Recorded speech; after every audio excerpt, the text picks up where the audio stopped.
two because we're gonna do two things today. We're gonna make pizza and dessert.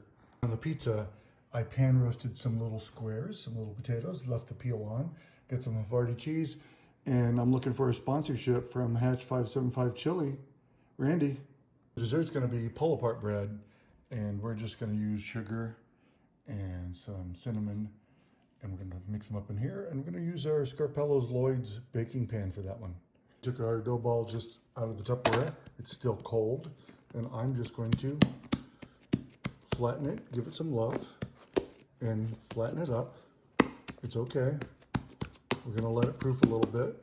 We just flattened it up a little bit. Stretched it a little bit, so it's a little bit like a pizza. And I'm just gonna take it now and take my Scarpello's roller, and I'm just gonna cut it. I'm just gonna cut it into, but in the end, will just be, because I'm gonna cut it this way too, will just be little pieces. This is what you want. Now just pull them apart, basically one by one, because they kind of stick together, a little sticky, cold.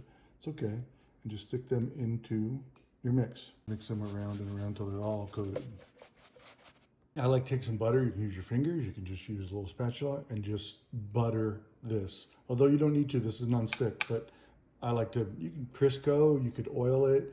You can kind of do coconut, whatever you want. Okay, two choices here. You can now take this, I got them all in there, and you could put some saran wrap around it and maybe a towel over it and put it over in a warm part of your kitchen and let it sit and let them kind of grow together, double in size.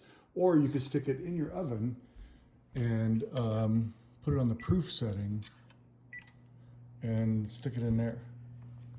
Okay, now it's time to get into this pizza. So this dough has been out of the fridge, 30 minutes maybe. And it is pliable.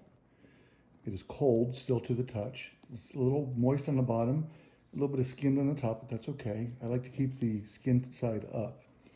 And then I just take it and I just start to warm it by stretching it like this. I'm kind of keeping clear of the edge and trying to keep that edge to have, a crust. And you can flip it over a little bit. And you can kind of stretch it. And then you can grab it and just kind of pull it. There's kind of no wrong way to do this except for a rolling pin. Don't get a rolling pin. So what I really like to do is, I don't know if you can see this, but just pick it up and let the weight pull it down, and then just flip it to the next piece and do it again. And just keep letting it dangle on its own weight while I'm keeping a little bit of a crust, a little round piece up there.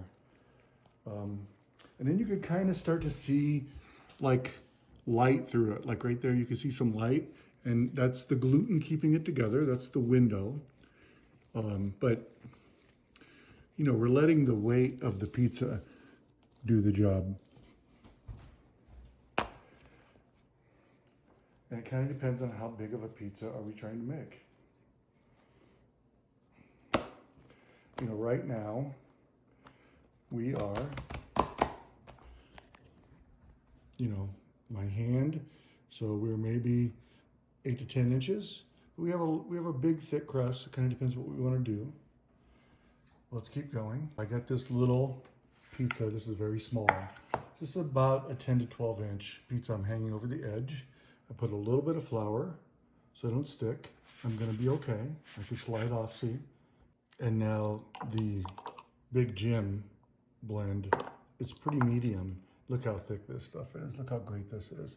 And we're gonna spread this on there. Got it. I just added a little Monterey Jack on top because I just want some more cheese.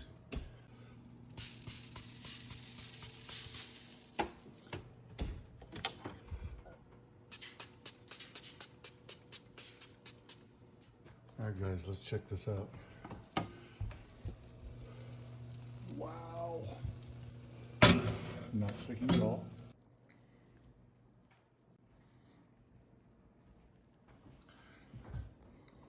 It's glorious.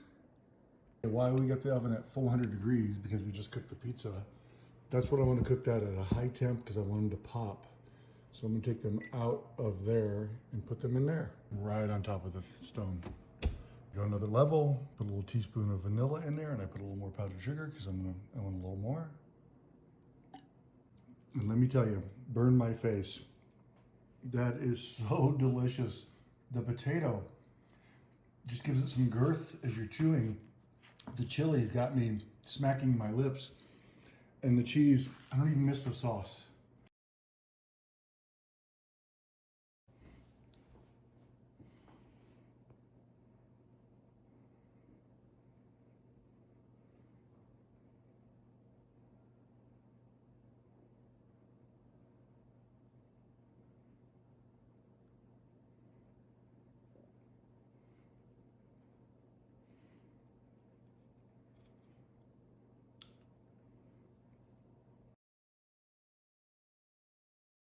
Vanilla frosted cinnamon sugar pull apart bread and potato and 575 green chili pizza. That's what's for lunch. Check out the video on how to make these.